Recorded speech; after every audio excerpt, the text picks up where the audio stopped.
Darwin was aware that some animal appearances and behaviours did not seem to fit the theory.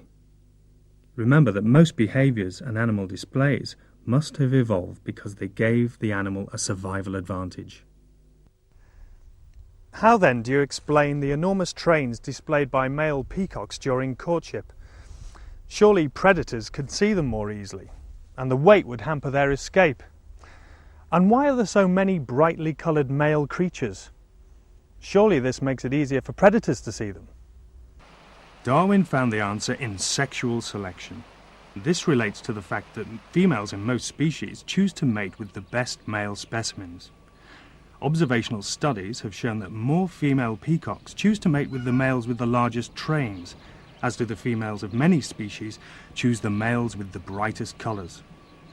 Thus the male's vulnerability to predators is outweighed by his advantage in having more matings and offspring than his less well-endowed contemporaries. Experimental evidence to support the theory of sexual selection comes from Malt Anderson. He cut the tails off some long-tailed widow birds and stuck them onto the tails of other widow birds. He found the females chose to mate with those males with the artificially longest tails, whilst those males with less than normal length gained no mates. Why then don't the tails of widow birds become astronomically long and the peacock's tails likewise? The scientific explanation for this question is that downward pressures are also at work, and those males with exceptionally large features are likely to be unwieldy, and their capture by predators greater than their gain in mates. Natural selection, combined with sexual selection, ensures that the optimum size, colour and shape of male features are inherited. Perhaps you'd like to try this exercise. Write down the height of your ideal partner of the opposite sex, and next to this, write down your own height.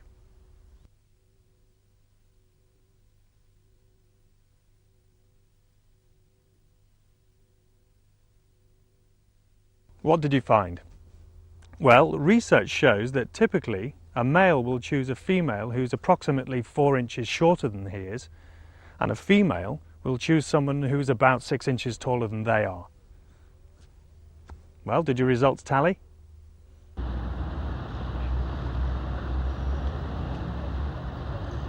This underlying rule, male taller than female, is universal regardless of culture, and this suggests it has occurred through natural and sexual selection. Other criticisms against Darwin's theory include the puzzle as to why moles have evolved eyes which cannot see. Darwin explained that moles would originally have needed eyes when they lived above ground. At some point, one mole by chance developed skin across its eyes, which protected it from infection when it went below ground. Over time, moles who inherited the skin covering could stay longer in their tunnels.